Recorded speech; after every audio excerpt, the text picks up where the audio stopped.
On n'est pas sourd à ce qu'ont développé les avocats, même le collectif des parents, on a bien entendu. Encore une fois, on est dans une démarche de précaution, d'anticipation et de mesures sanitaires. On ne se prend pas pour des spécialistes, on applique des directives qui sont des directives ministérielles. La rectrice applique les directives du ministre, que lui indique le ministre. Le représentant du préfet nous a sorti à l'audience qu'un décret venait d'être pris. Et un décret, cette nuit, un décret a été pris pour rendre sa légalité à l'arrêté du préfet. Ce qui démontre bien que cet arrêté était totalement illégal. La décision sera rendue lundi, du moins la première décision, parce que vu le nombre de requêtes. Donc lundi, on aura une décision sur l'action contre la préfecture et une décision sur l'action contre le rectorat de l'académie. Mais dans tous les cas, nous sommes déjà très satisfaits de savoir qu'enfin un décret est venu rendre les choses légales. Masquera, masquera pas, des parents d'élèves toujours très remontés contre le port du masque à l'école. Réunis en collectif, le collectif Parents 974 Mobilisation, ils contestent cette obligation. 2 référés sont examinés par le tribunal administratif contre le rectorat et contre l'État. Décision attendue ce lundi. Et avec nous sur ce plateau, 2 mamans membres du collectif, Christelle Marty, Laetitia Hameau. Bonsoir à toutes les deux. Bonsoir. Alors cette question d'abord, Laetitia Hameau, allez-vous envoyer votre enfant avec un masque à l'école demain? C'est la question que je me pose. Je ne souhaite vraiment pas envoyer ma fille avec un masque parce que j'ai peur des conséquences sur sa santé et en même temps je me demande quelles seront les conséquences qui pourront suivre en fait ce choix-là. Je me pose la question de savoir si on a vraiment le choix en vrai. Qu'est-ce qu'elle vous dit, votre fille, en rentrant de l'école? J'ai pris la décision déjà de ne pas l'emmener la semaine dernière parce que durant la semaine d'adaptation, ça n'a pas été le cas. Le masque a été imposé, ce qui veut dire que déjà au portail, elle m'a catégoriquement dit non. Elle m'a dit il est hors de question que je porte ce masque, je vais étouffer, je ne vais pas pouvoir respirer, il fait trop chaud dans la classe. Donc du coup, c'était juste pas pensable, vraiment impensable. Voilà. Christelle Marty, que préconise le collectif Parents 974 Mobilisation? De ne pas envoyer les enfants à l'école, de les envoyer sans masque? Alors, vous voyez déjà ce que vient de dire Laetitia, c'est tout à fait ce qu'on entend, nous, depuis plusieurs jours, des parents qui sont au fond perdus. Il y a ceux qui ne souhaitent pas faire porter le masque, il y a ceux qui souhaitent retirer leur enfant de l'école. Moi, je voudrais juste vous dire déjà ce soir que, selon nous, cette mesure n'est pas juste. Quand on voit les réactions de ces parents, on voit bien que la mesure n'est pas juste. Concernant la préconisation, nous laissons libre choix aux parents. Je vous rappelle, et je pense qu'on l'oublie un peu trop, que l'autorité parentale est détenue par les parents. C'est donc à eux de choisir en leur âme et conscience ce qui est juste de faire pour leurs enfants. On ne va pas leur dire de faire quoi que ce soit, on n'est pas là pour leur dire ce qu'ils ont à faire. Ils sont libres et en tout cas, nous restons un vrai soutien pour ces parents. Nous sommes des interlocuteurs pour ces parents et nos avocats aussi les soutiennent dans leur démarche. Alors justement, la décision sera rendue demain par le tribunal administratif. Est-ce que vous espérez qu'elle sera rendue en votre faveur? Évidemment, on souhaite que la décision aille dans le sens de l'intérêt de l'enfant. On souhaite que la décision aille dans le sens de la santé, du respect de nos enfants.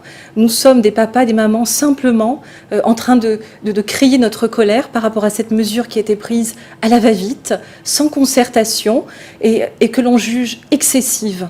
Voilà. Pour le rectorat, Laetitia Hameau, masquer les enfants, c'est éviter la propagation du virus, les fermetures de classes. Selon vous, comment faudrait-il procéder pour l'éviter? Mais c'est bien la question en fait. C'est bien la question parce que on nous demande à nous de réfléchir à ce sujet sur une situation absolument incroyable déjà, pour commencer.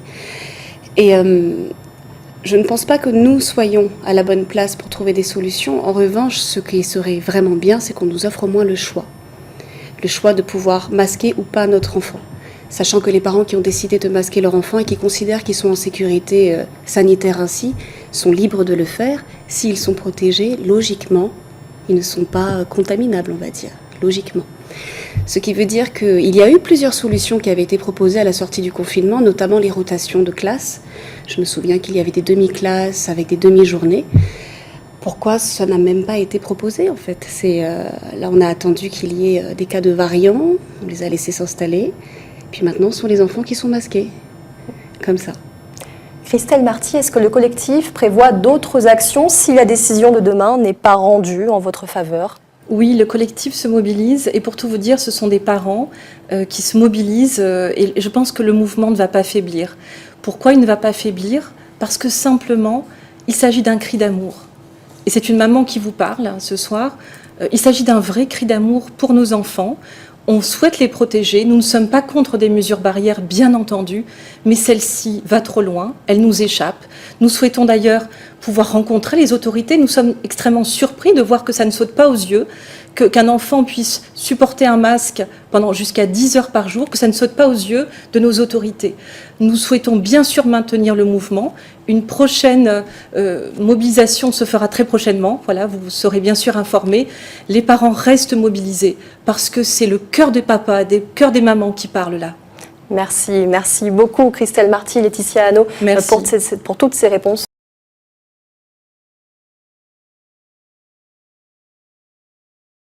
Cette nuit pour donner sa légalité à l'arrêté. Donc c'était un arrêté totalement illégal. Alors ce que j'analyse cette décision, c'est le recteur entre nous n'a pas répondu à notre moyen d'irrecevabilité. Pour moi, un communiqué, ce n'est pas un acte normatif et ils n'ont rien trouvé à redire là-dessus. Donc moi ce que je remarque, c'est que finalement le recteur va droit dans le mur, le préfet essaye de rattraper le coup, il va dans le fossé, et à Paris, ils essayent de... voilà, donc ils essayent de bétonner, mais excusez-moi, mais je vais être méchant, mais l'homme de loi ne peut pas supporter ça, on se fout de nous totalement. On n'est pas en démocratie. C'est clair. Et vous n'avez pas très bien fait de... Et moi, mon fils... Donc là, le futur maintenant, c'est quoi? Si c'est arrêté, nous allons continuer à attaquer, nous allons continuer à taper. Et ce qui se passe, c'est que moi, en tout cas, mon gamin, lundi, si cet arrêté passe, il n'ira pas à l'école, ça c'est clair. Donc voilà, il est hors de question qu'on courbe les chines, hein, c'est bon. Ouais. On est à La Réunion, on a courbé les chines pendant très longtemps, ça suffit maintenant. Bah bravo. C'est vrai. Bravo. Merci en tout cas à vous deux. Merci à vous. Parce que là c'est parti, je pense qu'on va faire un plein contentieux. Oui, il faut, oui. On attend la décision de lundi, mais à mon avis... Voilà, on va faire toutes les actions possibles et inimaginables, tout ce que le droit nous offre, et pour montrer que nous sommes dans un état de droit, et à chaque fois qu'il y aura une décision illégale qui sera prise, on sera là pour la combattre. Voilà. Merci. Mais voilà, là c'est un référé d'urgence pour ordonner la suspension. Et c'est vrai que la question juridique qui se pose, c'est moi, l'argument que j'ai développé, je dis, Monsieur le Président, comment on peut dire que cet arrêté est aujourd'hui légal sur un décret qui est sorti hier soir, après la saisie. Donc le Président a répondu, je ferai ça avec mes collègues. Parce que pour moi, il faudrait que le préfet modifie son arrêté ou qu'il prenne un nouvel arrêté. Normalement. Mais et donc ce qu'on va faire, là, il fallait agir dans l'urgence, on a agi dans l'urgence. L'audience était en notre faveur, clairement. Et maintenant on va utiliser tous les moyens juridiques pour attaquer, parce que c'est faire preuve d'amateurisme. Et puis, franchement, pour tous ces enfants qui ne peuvent pas parler, qui subissent cela, nous devons le faire. Point final. Oui. Ouais. Oui. Bravo.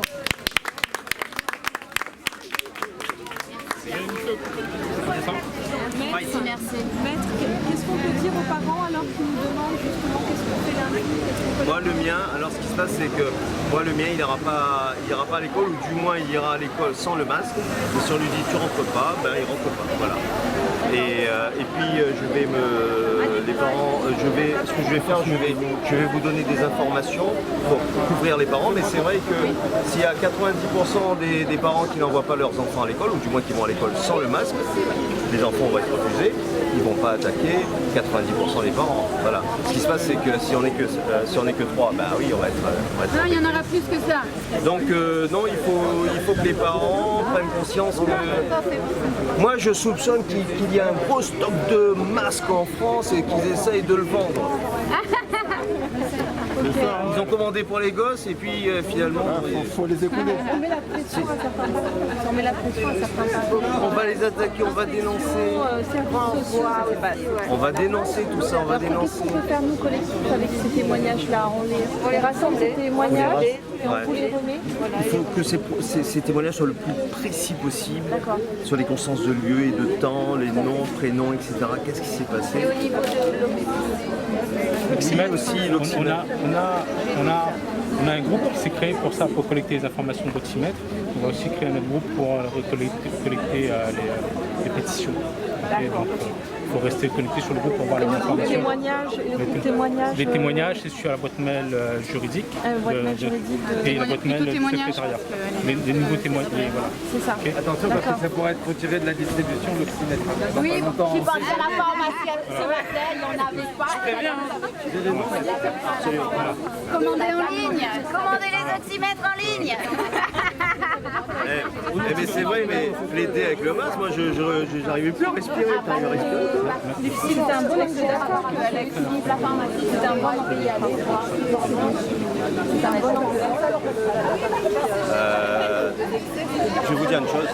Pourquoi on en est? Fight. C'est-à-dire que moi j'ai un vieil ami militaire, on a fait l'armée ensemble, qui me disait celui qui va à la guerre doit être prêt à mourir. Donc il faut savoir ce qu'on veut. Exactement. Enfin, en tout cas, moi je suis prêt. C'est ça qui est bon. Et à gagner. Et à revenir vivant. Il faut être prêt à mourir.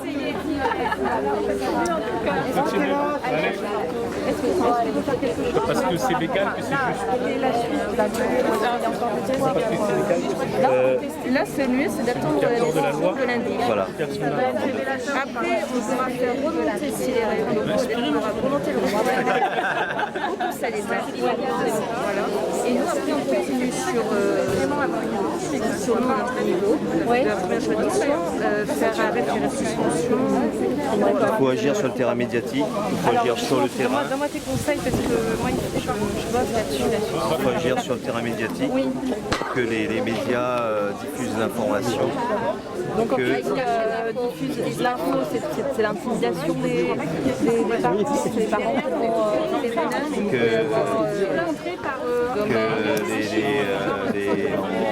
on prend les enfants, enfin protéger. Voilà, l'info c'est protéger vos enfants, ne leur mettez pas des masques à l'école. Et s'ils refusent, ils ne vont pas à l'école et basta. Et à un moment donné, ça va poser problème. Alors maître, il y a une tolérance de 10 demi-journées d'absence non justifiée à l'école. Ah ouais. 10 par mois, maxi. Bon là, la mienne, depuis lundi, je l'ai pas envoyée parce qu'elle était menacée d'isolement dans le bureau de la directrice, ou je ne sais où, je cite. Elle n'est pas pédophile au moins. Non, j'espère que non. Non, mais toujours est-il que du coup j'ai pris la décision de ne pas la mettre parce que je me suis dit que ça allait s'escalader et faire n'importe quoi. Du coup, je suis déjà à 8 demi-journées d'absence non justifiées. Au-delà, donc il me reste 2 demi-journées. Qu'est-ce que je peux faire Dès que vous recevez une convocation dans le juge des enfants, vous venez me voir. Je plaisante. Moi j'étais d'accord. Non, je plaisante. Non, on n'envoie pas, on ne vous embête pas comme ça. Enfin, je veux dire, on vient vous chercher si vous êtes défoncé, alcoolisé, dans le canapé, le gamin il est... Quand tu parles des services sociaux, Voilà.